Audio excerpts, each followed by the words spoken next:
Hello everyone, आज हम लोग Newton's law of motion start करें। Newton's law of motion start करने से पहले हम लोग फोर्स के बारे में जान लें कि आखिर में फोर्स क्या होता है। तो फोर्स का यहाँ डेफिनेशन लिखा है, अ पुल और पुश विच चेंज और टेंड टू द चेंज। देखो इसमें बार बार खाली इसी वर्ड का इस्तेमाल कर रहा है, चेंज, यहाँ भी change the state of the rest और यूनिफॉर्म मोशन और direction of the motion of any object is called motion. देखो ये क्या इंग्लिश में लिखा है समझ में नहीं आया, तो यहाँ देखो किसी वस्तु को खींचना और ढकेलना या किसी वस्तु के अवस्था में स्टेट अवस्था में परिवर्तन करना या उसके डायरेक्शन में परिवर्तन करना क्या कहलाता है? फोर्स कहलाता है। फोर्स कहलाता है, देखो force is the inter action between the object and source. मान लो ये ऑब्जेक्ट हो गया और ये सोर्स हो गया। ऑब्जेक्ट को O से दर्शाएं, सोर्स को S से दर्शाएं। इनके बीच इंटरेक्शन को हम लोग क्या करते हैं? फोर्स करते हैं। मतलब जिस इंटरेक्शन से ये लोग आकर्षित करते हैं इसको भी फोर्स करते हैं, जिस इंटरेक्शन से ये लोग रिपल्सिव करेंगे उसको भी हम लोग फोर्स कर लेंगे। देखो फोर्स आने के बाद क्या क्या इफेक्ट होता है। अगर इसका डिफिनेशन अगर हिंदी में देखा जाए तो क्या बोल सकते हैं? बल वह कारक है जिसके कारण किसी वस्तु के अवस्था में परिवर्तन होता है, उसी कारक को क्या बोलते हैं? फोर्स बोलते हैं। तो डिफिनेशन उतना इंपॉर्टेंट नहीं है, जस्ट जस्ट आगे बढ़ेंगे तस तस बताएंगे कि इसमें इंपॉर्टेंट क्या है। हम लोग ये पढ़ किस लिए रहे? 11th के लिए, NJE के लिए एंड नीट के लिए पढ़ रहे हैं। 11 JEE एंड नीट। तो यहाँ इफेक्ट ऑफ रिजल्टेंट फोर्स यानी परिणामी बल के कारण क्या क्या होता है? मे चेंज वनली स्पीड, क्या हो सकता है? उसकी गति में परिवर्तन हो सकता है only. May change only direction of motion, यानी मान लो डायरेक्शन, यहाँ तो लिखा हुआ है इतना, इस स्टैंडर्ड पर आप लोग को समझ में आ रहा होगा कि मोशन के डायरेक्शन में परिवर्तन हो सकता है किसके कारण? फोर्स के कारण। स्पीड में परिवर्तन हो सकता है किसके कारण? फोर्स के कारण। मे change both the speed and direction of motion, या दोनों में हो सकता है, स्पीड में भी हो सकता है, डायरेक्शन में भी हो सकता है साथ साथ। मे चेंज साइज, मान लो ये होता है, मान लो आप अगर कहीं पढ़ रहे होगे तो वहाँ डस्टर होगा, डस्टर को बड़ा होता है तो उसको साइज छोटा भी कर देते हैं, स्पेस, यानी उसकी आकृति को भी परिवर्तन कर सकते हैं। मतलब किसी वस्तु के आकार एवं आकृति में भी परिवर्तन कौन करता है? फोर्स करता है। देखो फोर्स का क्या क्या इफेक्ट है? स्पीड में परिवर्तन करेगा, डायरेक्शन में परिवर्तन करेगा, स्पीड एवं डायरेक्शन दोनों में परिवर्तन करेगा, साइज एंड स्पेस किसी बॉडी के स्पेस दोनों में परिवर्तन करेगा। तो यहाँ याद रखेंगे, स्पीड में परिवर्तन करता है कौन? बल। एंड डायरेक्शन में परिवर्तन कौन करता है? तो बल करता है। साइज और स्पेस में परिवर्तन कौन करता है? तो बल करता है। क्लियर हुआ? आप देखो यहाँ दिया यूनिट ऑफ फोर्स। अब यूनिट ऑफ फोर्स होता है न्यूटन होता है। देखो न्यूटन आप लोगों को पता है, एक विज्ञानी का नाम है। इसी विज्ञानी के नाम पर इनको सम्मान देने के लिए फोर्स का यूनिट हम लोगों ने क्या दे दिया? न्यूटन दे दिया, और इसका सिंबल होता है N। लेकिन इसका स्वाभाविक यूनिट होता है kg मीटर प्रति सेकेंड स्क्वायर। इस यूनिट को हम लोग MKS सिस्टम की यूनिट बोलते हैं। और डाइन ये होता है CGS यूनिट में SI मात्रक, और इसका न्यूमेरिकल फॉर्म होता है ग्राम इंटू सेंटीमीटर प्रति सेकेंड स्क्वायर। इस CGS पत्ती में मात्रक होता है ग्राम इंटू सेंटीमीटर प्रति स्क्वायर। अब देखो दोनों में रिलेशन दिया, आखिर में कन्वर्जन इसको बोलते हैं कि न्यूटन CGS को किस में बदल दे? CGS को MKS में बदल दे या MKS को CGS में बदल दे। तो यहाँ दिया 1 न्यूटन इक्वल टू कितना होता है? 10⁵ डाइन, ये रिलेशन दिया। क्लियर? आप देखो आते हैं किलोग्राम फोर्स kgf पर। The force with which earth attraction of 1 kg body toward its centre is called kilogram force. अब देखो किलोग्राम फोर्स से आप क्या समझते हैं? तो 1 kg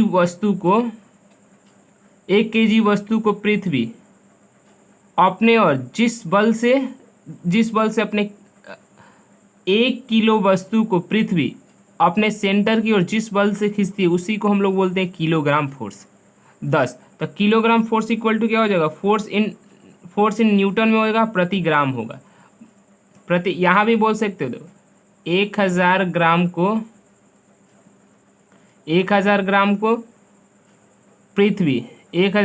पृथ्वी अपने सेंटर की ओर जिस बल से खींचती है उसी को बोलते हैं किलोग्राम फोर्स, जिसे शॉर्ट में बोला जाता है केजीएफ। केजीएफ का फॉर्मूला होता है फोर्स इन न्यूटन, यहाँ ऊपर होगा फोर्स जो न्यूटन में होगा और नीचे होगा ग्राम। अब देखो डायमेंशन की बात है तो डायमेंशन होता है MLT-2। सबको पता होगा ये आया कैसे, तो F बराबर एक फॉर्मूला होता है F बराबर M है, यहीं से यूनिट भी आया। M का यूनिट होता है, यहाँ मास M रिप्रेजेंट कर रहा था kg और A का यूनिट होता है मीटर प्रति सेकेंड स्क्वायर। देख कर यहाँ लग रहा होगा M के इस सिस्टम में ऐसा ही मतलब यहाँ होता है kg मीटर प्रति सेकेंड स्क्वायर, और इसका इसी से निकालेंगे हम लोग भी मान, तो क्या हो जाएगा MLT-2 हो जाएगा। अब देखो अब फोर्स कितने प्रकार का होता है, एक होता है फंडामेंटल फोर्स। फंडामेंटल फोर्स को हिंदी में बोलते हैं मूल फोर्स, मूल फोर्स। अब फंडामेंटल फोर्स के बहुत सारे टाइप होते हैं, तो all the force observed in nature, यानी प्राकृतिक में मौजूद सभी बल को, such as molecular force, tension, reaction, friction, elastic, weight, electric, magnetic nuclear etc. can be explained in the term of only flowing four basic interaction मतलब all the force observed in nature, जो nature में observe किए गए हैं। Force में दिया है muscular force, tension force, reaction force, friction force, elastic force, weight force, electric force, magnetic force, nuclear force etc. Can be explain in term only following four basic interaction. मतलब ये सारे बल चार मूल आधार पर एक्सप्लेन किए जा सकते हैं। फर्स्ट ग्रेविटेशनल फोर्स है, इसी ग्रेविटेशनल फोर्स के अंदर में देखिएगा कौन कौन से फोर्स आता है। ग्रेविटेशनल फोर्स जिसको हिंदी में बोला जाता है गुरुत्वाकर्षण बल,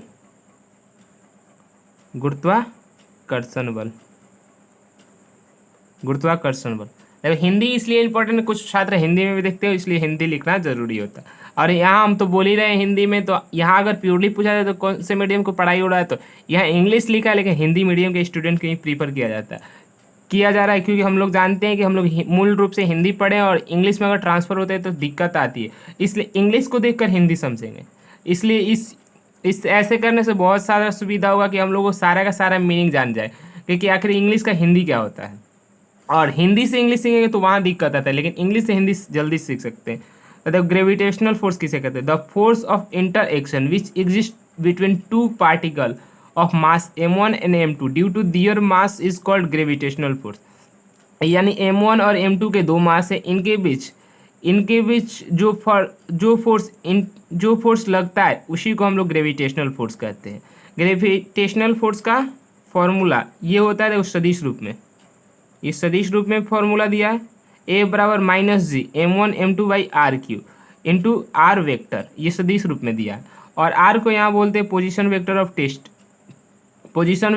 टेस्ट पार्टिकल। यहाँ जो टी है वह टेस्ट पार्टिकल है with respect to source particle s, यहाँ s है सोर्स पार्टिकल, एंड g यहाँ जो g आया है, यहाँ जो g है उसको बोलते हैं universal gravitational constant, equal to होता है 6.67 इंटू 10⁻11 न्यूटन मीटर स्क्वायर प्रति केजी स्क्वायर। याद रखिएगा इस जी का वैल्यू, कैपिटल जी का वैल्यू अगर आपसे कोई पूछेगा तो कितना होता है 6.67 इंटू 10⁻11 न्यूटन मीटर स्क्वायर प्रति केजी स्क्वायर। समझ में याद रहेगा। और इन दोनों के बीच एक ये होता है टेस्ट पार्टिकल, ये होता है सोर्स पार्टिकल, इन दोनों के बीच लगने वाले बल को ही क्या बोलते हैं, ग्रेविटेशनल फोर्स करते हैं। अब ग्रेविटेशनल फोर्स की कुछ प्रॉपर्टी होती है, यानी अगर बोला जाए तो ग्रेविटेशनल फोर्स सबसे वीकेस्ट फोर्स होता है, अब देखो दूसरा प्रॉपर्टी, ये लॉन्ग रेंज का मतलब बहुत दूर तक लगता है।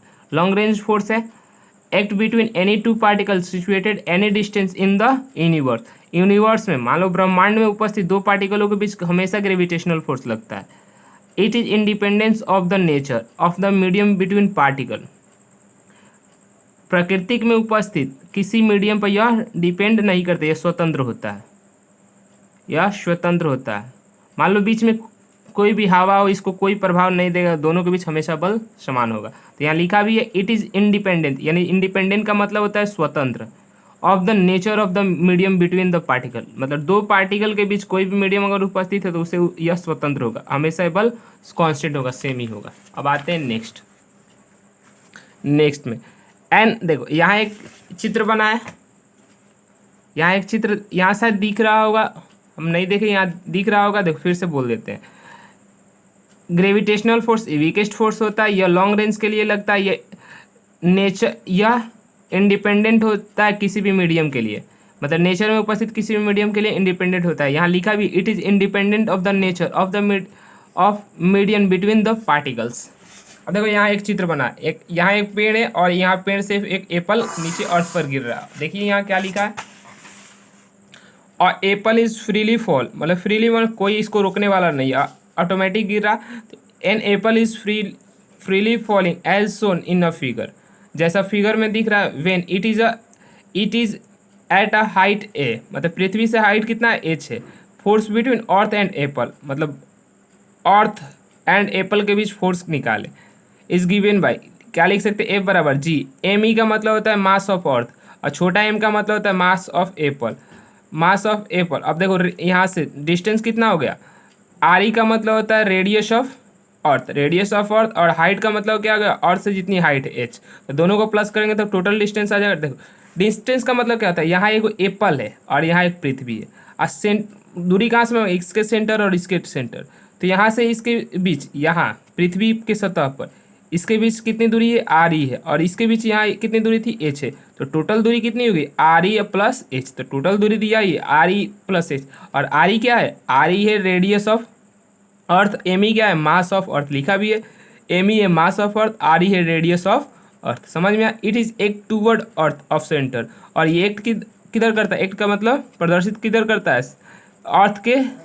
सेंटर केंद्र की तरफ। Now rearrange above the result, फिर अब इसको रीअरेंज करते हैं कैसे, देखो ए बराबर, इस एम को बाहर निकाल दिया और लिखे हैं जी एम ई बटा आर ई का होल स्क्वायर इनटू, अब देखो यहाँ कितना है, अगर इसका आर ई का होल स्क्वायर ऊपर कर दिया आर ई का, इसको जब ओपन कीजिएगा